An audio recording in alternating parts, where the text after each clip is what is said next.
Hey guys, we were recently in Las Vegas the beginning of January for the Keith Urban concert, and today I am sharing my Las Vegas review.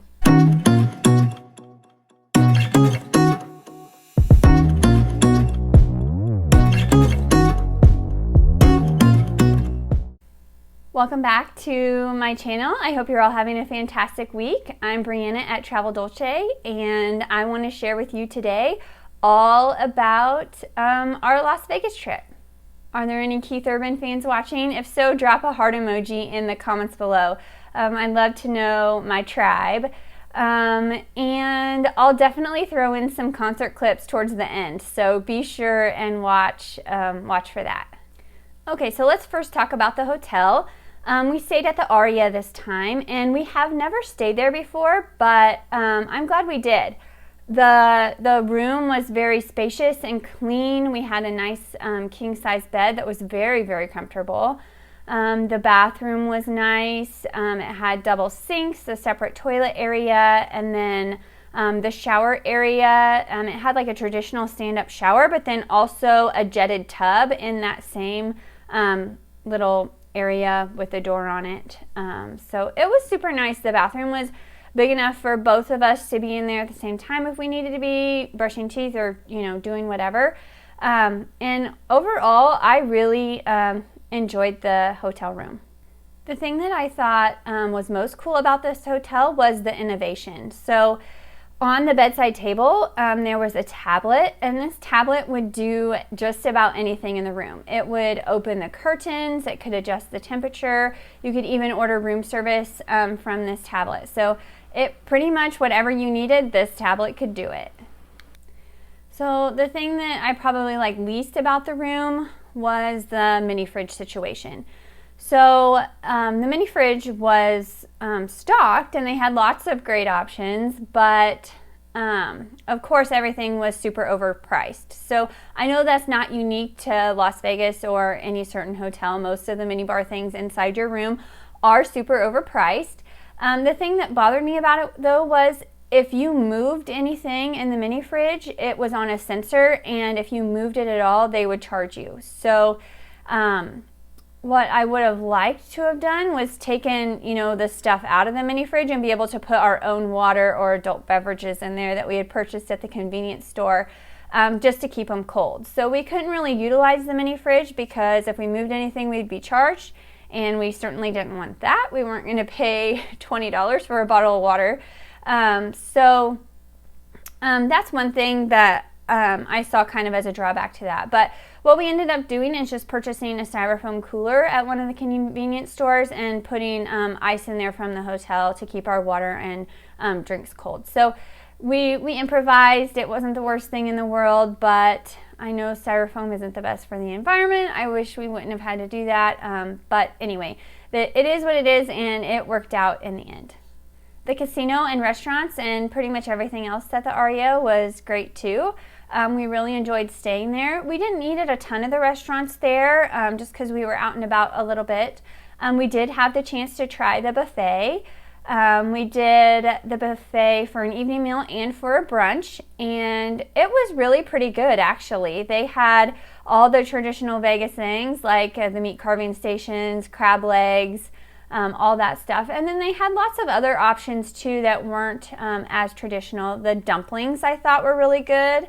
They kind of have a strong Asian following there at the Aria, so there were some Asian options like the sushi and the dumplings and different things like that. So it was a good experience. My favorite thing at the buffet was the pistachio gelato at the end. I know, I'm like a little kid, but the ice cream was my favorite, or gelato, I guess. So pistachio was the best flavor they had, in my opinion. I'll go ahead and put in some footage of the buffet here, just so you can kind of see what it looks like. But they had pretty much anything you could possibly want. They had a salad station, like I said, the meat carving station. They had all kinds of different things, pizza even. So it was a good experience, and we really enjoyed it. So our first full day there, we walked almost the entire Las Vegas Strip. We had a great day. and the weather was beautiful, so it was a fine time. It was a lot of walking. If you know anything about Vegas or have been there before, you know that things appear to be a lot closer than they actually are, but it was fine. We didn't really have any other plans for the day, so we went and had a great little stroll on the Las Vegas Strip. So I'll put some footage in there in here about our day that day.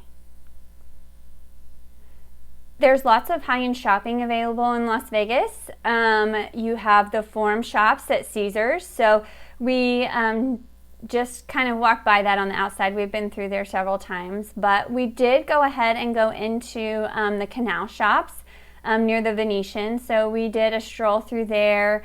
They had the gondolas going, and it was just a nice little walk that day.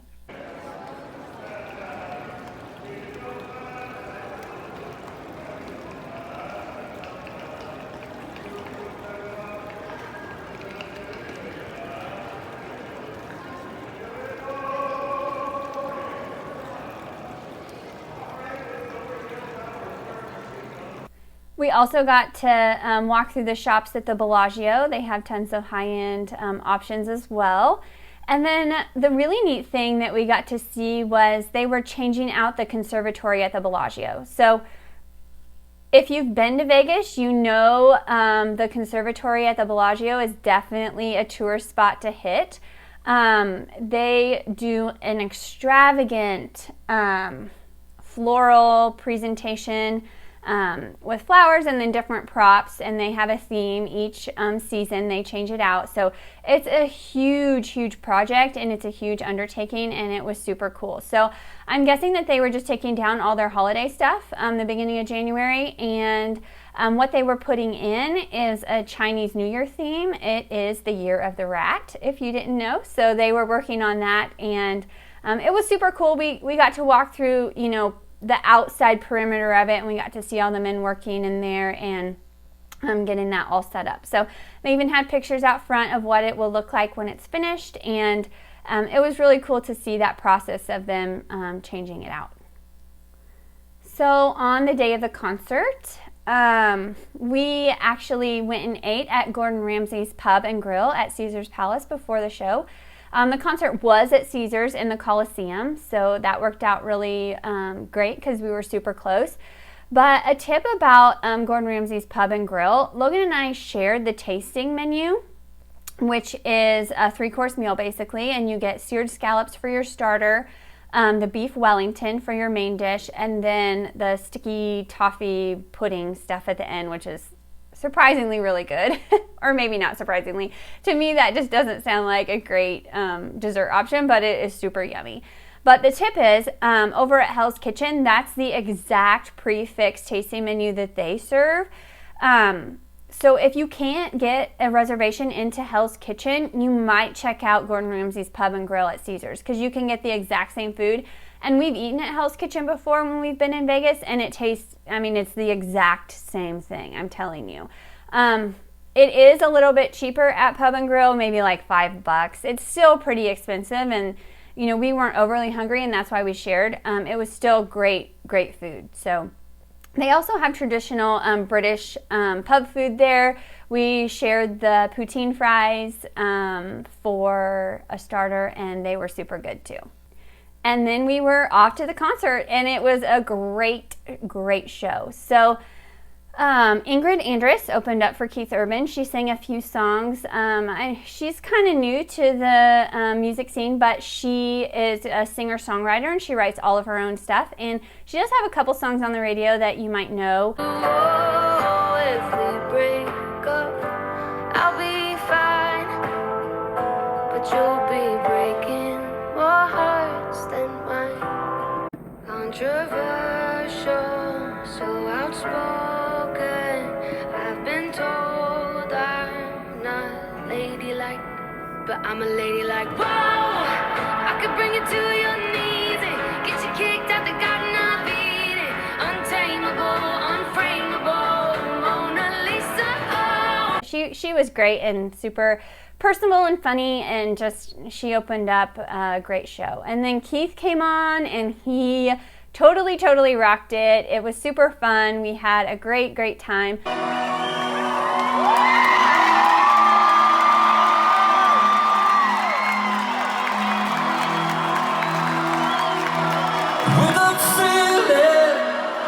My soul, I'm living someone else's life. I'm turning into concrete, harder than these city streets, where no one seems to care if I'm alive. I gotta get it right. Gotta get it right. There's a place that I know that they all know me. I gotta get back now to the ones who love me. Wrap myself around you, never let you go. There's nothing in the world that feels like a place that I know where they all love me. I gotta get back now to the ones who love me. Wrap myself around you, never let you go. There's nothing in the world that feels like coming home.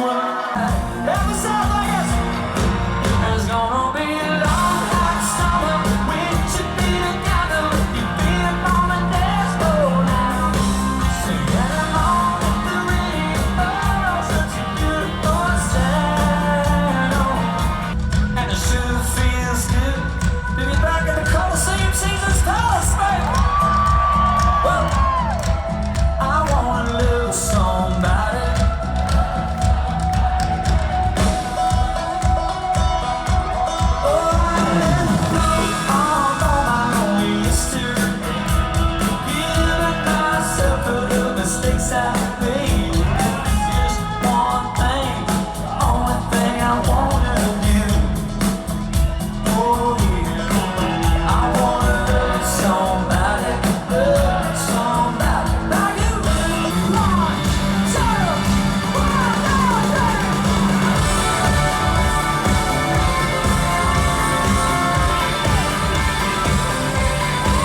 The Coliseum isn't overly big, so pretty much any seat you have in there is going to be a good seat.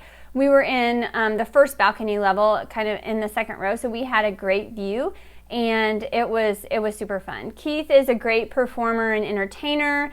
He's super kind and generous. He even brought someone up on the stage. There was her birthday. She came all the way from Canada to see him, so she got a little bit of stage time, and then he even gave away one of his guitars. He signed it and gave it away to another birthday girl. So I just thought that was super fun and generous to get to see, and I'm sure she will cherish that gift forever and always remember that birthday.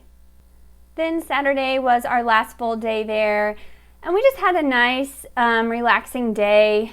We hung out at New York, in the Times Square bar, and it was a great atmosphere. There was football on. I think it was the Vikings and 49ers that day, and there were fans on both sides, so it was fun. There was some friendly banter going on, and it was a great atmosphere just to hang out, have a few drinks, and kick back. And then later on, that same day at the Times Square bar, they had a piano player. The piano player was really fun to watch. He took requests, and he was super talented. He could sing and play just about anything. So we had a great day on Saturday, just hanging out, being chill, not really having an agenda, but we really enjoyed the game and the music and had a great day. One of the highlights of the trip for me was we ended up finding a $100 bill on the ground. That's probably the most I've ever won in Vegas. We don't gamble a whole lot because we usually lose. So finding that money on the ground was just a super fun surprise. Overall, Vegas isn't my favorite destination. If you've been there once, you've kind of seen it. But it can be a fun little long weekend getaway, and it can be very cost friendly if you play your cards right. So I know we had free rooms because Logan had some benefits come through his email. So we had, a pretty thrifty trip. We didn't have to spend a whole lot of money, but it was still a fun getaway. We used points for our flights, and It was just cheap, not cheap, that sounds bad, budget friendly. How about that? It was a budget friendly long weekend, and it was fun to see Keith Urban. That's actually what Logan got me for my Christmas present this year, were tickets to see Keith out in Vegas. So it was super fun. It was a great time, and I'm definitely glad we went. One of the biggest drawbacks of Vegas, I think, is the smoke. There's smoke everywhere, so if you don't like secondhand smoke, that tends to be a problem. Even if you don't hang out in the casinos, typically to get to your room, you have to walk through the casino floor. I think they do that strategically, so maybe you'll drop a few coins on your way to your room. But anyway, that's the biggest drawback, I think, of Vegas. But otherwise, they have great entertainment options. You'd actually be surprised who all has residencies out there if you don't keep up with it. I saw signs for Paula Abdul and Boyz II Men, and I know they have some more current performers too. And we even saw Elvis on a scooter sunning himself on the Strip. So it's just, that's Las Vegas. You gotta love it. Hey guys, did you enjoy this video? Let me know in the comments below. I can look into doing like a more vlog style video if you guys are interested in seeing our travels. We're headed to Cancun in April to check out a new property, the Dreams Vista. So if you're interested in seeing a hotel review, resort review on that, or kind of a vlog style vacation video, let me know and I can try and get that out for you. If you found this video entertaining, please hit that subscribe button and ring the notification bell so you're notified every time I upload a video. I put out a new video every single Thursday at 10 a.m. and I'll post a notification on all my social media, so be sure you're following us there. It's at Travel Dolce, and that way you'll know when a new YouTube video goes live. Thanks so much for watching and for your comments and subscriptions. They help me so much. I hope you have a great week, and I'll see you next time. Bye.